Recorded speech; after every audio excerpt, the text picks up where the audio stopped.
The young guard to all the girls like us, yeah, we go hard. See, this is how it feel to be a champion. We might fall down, but we never run. So proud of that we overcome. Do you know you gotta overcome? We bow down to none. I wanna hail out all my day ones. Time really does fly when you're having fun, but the party don't stop till we staring down the sun.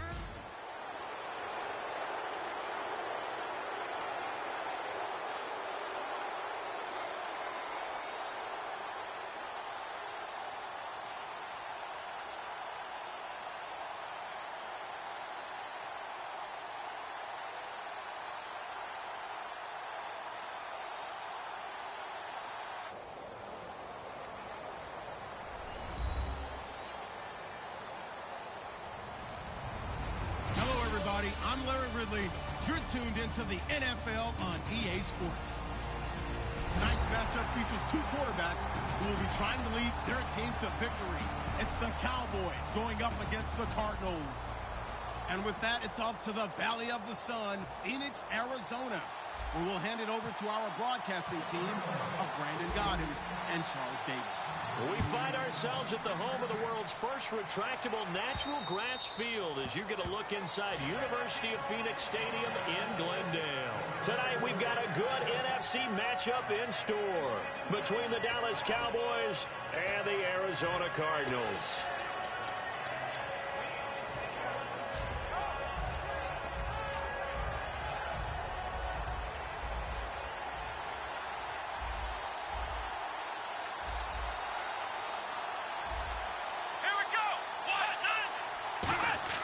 Here's Prescott. And Bryant's got it over the middle. And right away, he lost the football. And the defense not able to get it. From a defensive perspective, what's that moment like when you realize the ball is loose? It is a moment where all concentration goes right to the football. This is something you've talked about in all your preparation for the game. You probably talked about since training camp. Knock the ball free, take it away from the other team, and now you have that chance. There's a little bit of deflation when they end up recovering it. They knocked it free, but couldn't take it away. And Bryant expected to return to action for the Cowboys after their Week 7 bye. And it's really hard to say that they haven't missed him, but they have won 3 in a row without him in the midst of a 5-game winning streak. So just wait till he gets back and expands the number of options for quarterback Dak Prescott. In on the stop, Kevin Minter. Okay, starting lineup time offensively, Charles, for the Dallas Cowboys. And how about them at number 4 in the 2016 draft? Big needs on the defensive line, and they go with the running back. They go star power. They went star power, but Ezekiel Elliott, in a lot of ways, was exactly the right decision. When they had winning success in 2014, they did it running the football. Elliott can do that for them again. And on this first drive, looks like they want to get that vertical passing game going early. And they did, and what a warning shot they just fired. If you're not going to back up and play coverage deep, we're going to attack you all game long. And once you adjust to that and you start to back off, then that opens things up underneath. A really nice start for them. Great way to get the game going. Well, we mentioned Prescott's record earlier. Ezekiel Elliott holds a record for himself. First rookie to rush for 130 or more yards in 4 straight games after what he did Week 6. And you know, before the season, there's always a prediction. Who will be Rookie of the Year? Who will be MVP? A lot of Rookie of the Year talk for Ezekiel Elliott. It may be MVP talk because he is powering Dallas right now. He's phenomenal. It's caught by Bryant. It'll be a pickup of just 2, and all of a sudden here, it's 3rd down. As we get a look at the defensive starters, the secondary, they're certainly going to need to be on their toes in this one. And you know me really well. Where do I start analyzing a game? From the secondary. And these guys have to be on point today. They're facing a high-powered attack. They'll try and run for it with Elliott. And he's going to get the first down here as he's taken down at the 22. 8 yards on the pickup there, and it moves the sticks. I don't know about you, but that almost felt like old-time football there. 3rd and 2 is not necessarily just a running down anymore. A lot of times they want to throw the ball. They went back to the roots and powered forward and got the first down. Now Prescott. And this one is incomplete. He was looking for Terrence Williams that time. And that'll bring up 2nd down. And the D-line pinching together, must be expecting the run. Come on, let's go!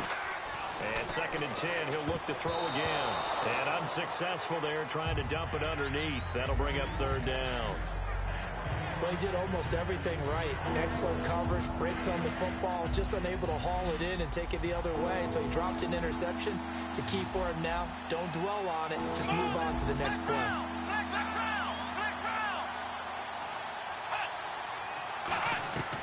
On 3rd down, he'll drop to throw. And he bats it away, and it falls down incomplete. Dez Bryant, the intended receiver. And it's 4th down. And that was a nice play. He knocked it away, but obviously you want the interception in this situation. You want to take away any chance and they have any decision to make on 4th down. But things happen so quickly in the end zone in this compressed area of the field that you're just happy to knock it away and not allow a touchdown. And that field goal caps an 11-play drive. That's a lot of offense to run to only get 3 points, but they'll take them. Anytime you can put anything on the board, you run to your sideline somewhat happy.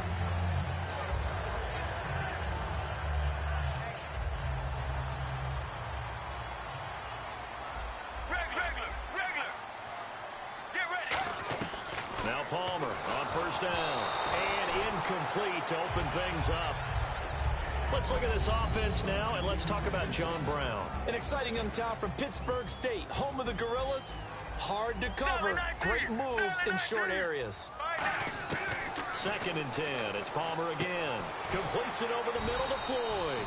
And he'll get it up near the 35, right at the 34 here. One of the selling points of the in route is it gives the quarterback a really nice sight line to his receiver and almost on a direct shot able to throw the ball into the middle of the field and have a great chance of success as they did on that play. It's a quarterback sneak. They only get 2 there, but on 3rd and 1, that's all they needed to keep the drive going. But they pick it up on 3rd and 1 on the quarterback sneak, and that's not easily done because there are extra bodies in there on the defensive side, and they're moving forward at the snap. Yeah, I was certainly expecting a handoff, weren't you? Yeah, I totally was. I thought they'd go with a back, maybe try and get a lead blocker in front. But as you talk about in different games, those guys with confidence in their offensive line, they just want to move forward and get it. That one was intended for John Brown, and it's 2nd down. And now the defense for Dallas. Sean Lee is a linebacker with an exciting mix of tackling ability and coverage skills.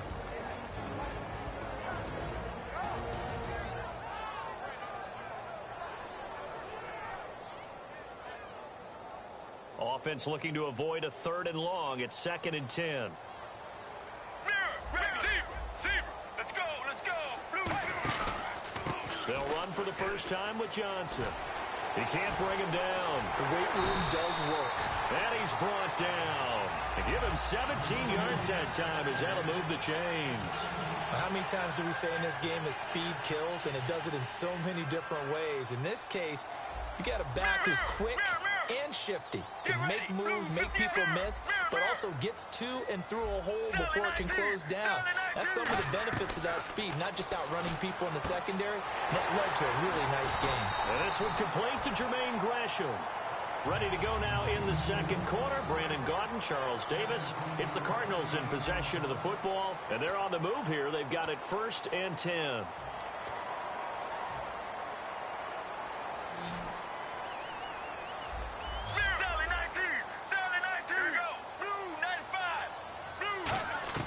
They'll throw on 1st down here with Palmer.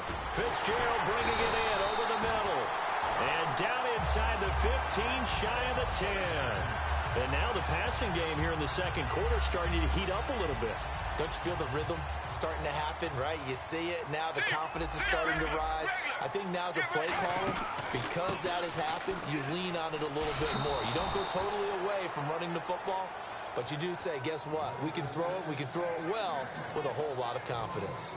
The evaluation process in today's NFL does not take into account as much bulk as it does speed, and that's what we're seeing with the linebacker position. Those guys that can run, they can play at any spot because they can make plays on the opposite side of the line of scrimmage. That's going to be caught at the 10-yard line. It's a gain of 7, and they're going to face a 3rd down.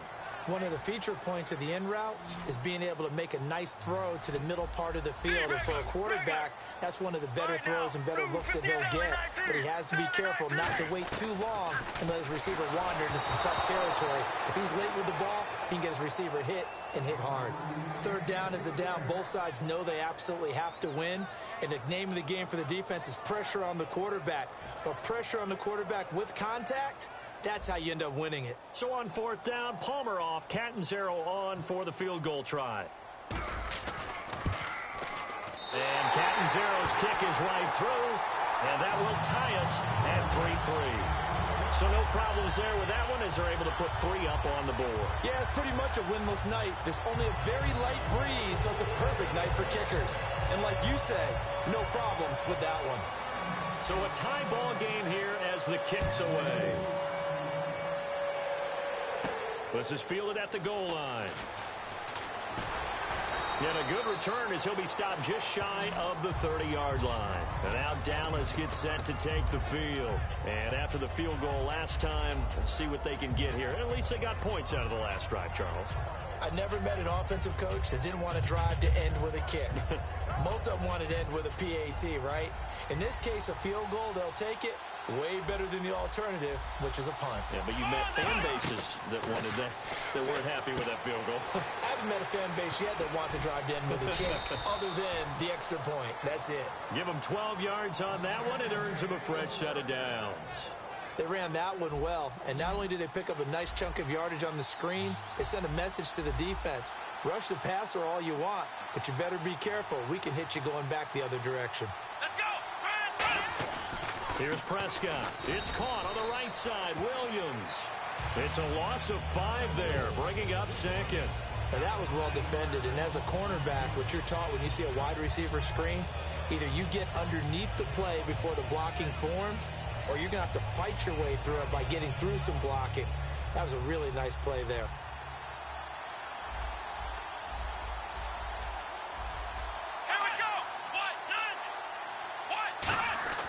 Now Prescott. Got a man over the middle. It's Williams. 5 yards on the pickup, and it'll be 3rd and 10.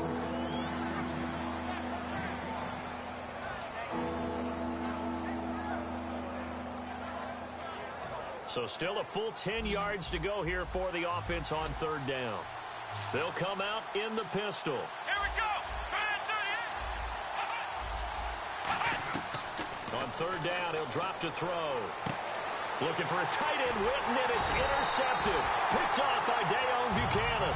And his guys are going to take over at their own 48-yard line. The Cardinals offense now works their way back onto the field. And last time they got 3 points, but it was a chip shot field goal. And when you go to the sideline after a chip shot field goal, maybe the offense not too happy.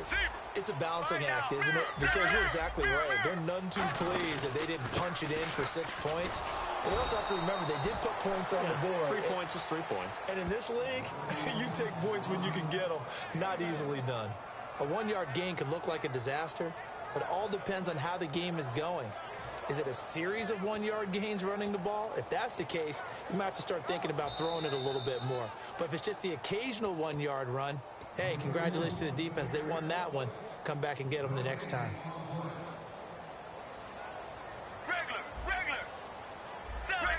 They'll come out in the pistol. They go play action now. Palmer completes it to Fitzgerald.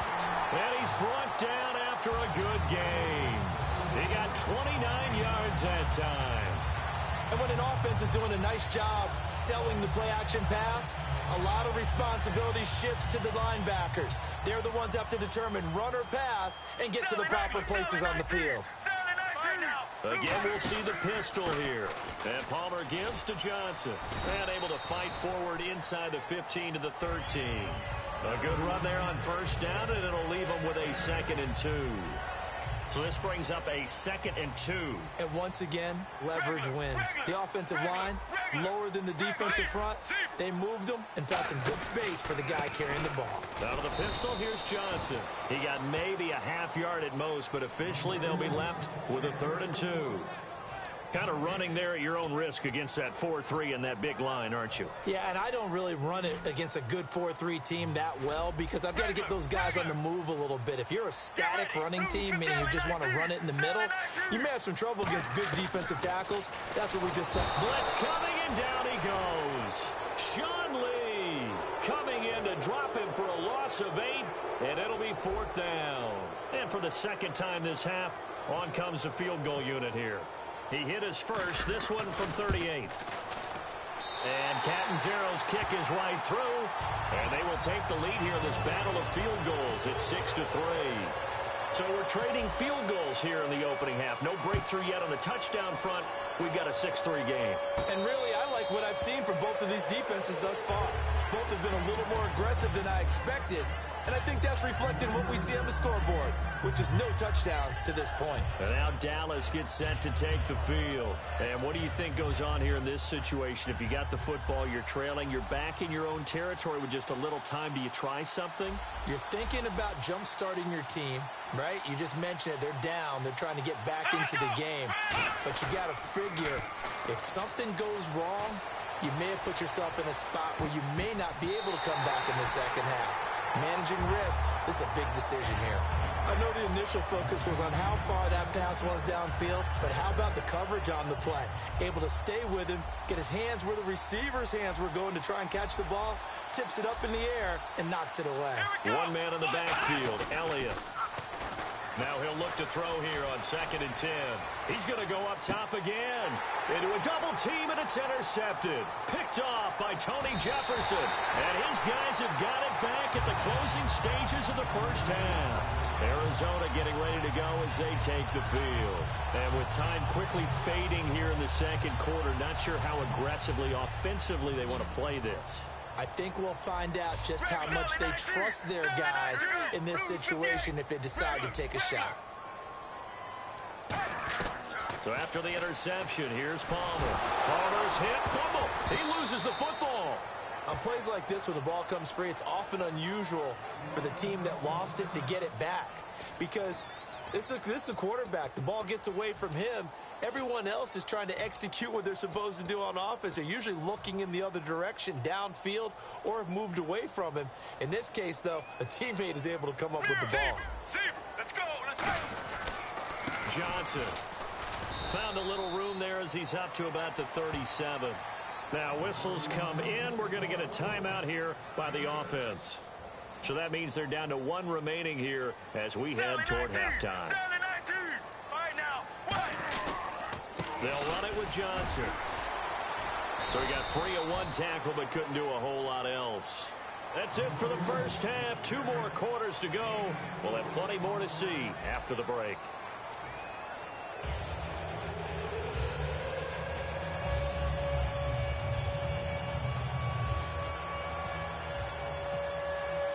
Both teams appear ready for the fight ahead, and we resume action here in quarter number 3. And that'll carry over the back line of the end zone for a touchback. So here's the Cardinals offense now as they get set to start this third quarter. They have the lead. Now they'll be looking to extend that lead. And this is where I enjoy talking about one of my favorite subjects, tendency breakers, or counters as I also like to call them. You've done things in a certain way in the first half, and they've had the ability to see what you've done. They're going to make their adjustments. So guess what? You adjust yourself and try and stay ahead of the pace because you are looking for some separation in this ball game. The adjustment to the adjustment. Without a doubt. Show them one thing, hit them with something else.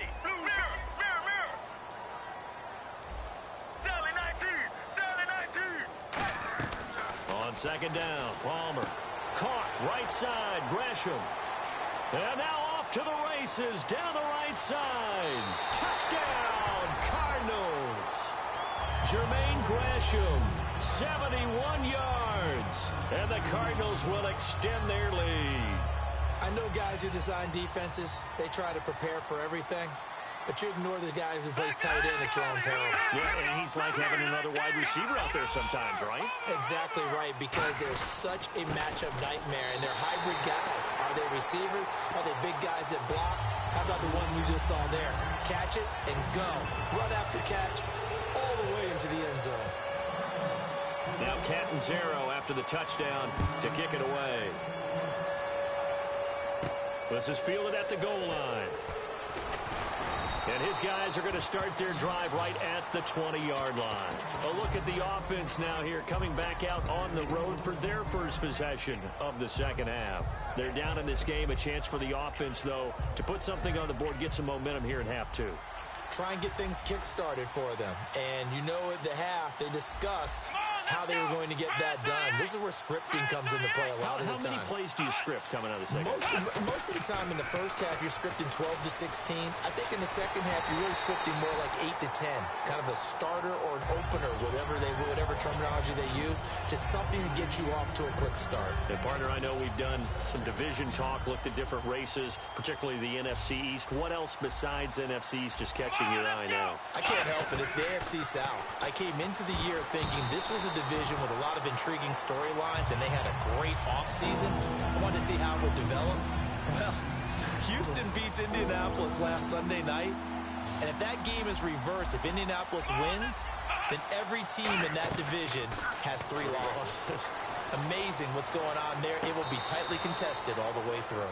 Throwing for his running back, and he's got him complete. Was that a receiver? Yeah, actually it was. There's a running back who was a receiver on the play.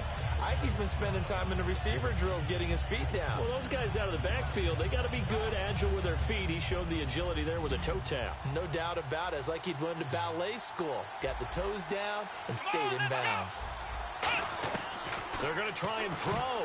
And this is incomplete. Boy, a curious decision to go for it. Doesn't pan out. And the Cardinals will now take over with excellent field position. Arizona getting ready to go as they take. Now I've been in New York, Texas, Midwest, and it all reminds me of California, cause there's no place like California. California, A-A-T-L-M-I-A-D-M-V, all reminds me of California, cause there's no place like California. California, New York, Texas, Midwest, and it all reminds me of California, cause there's no place like California. California, I got some out in Dallas, now I'm smelling like LA. Met it from my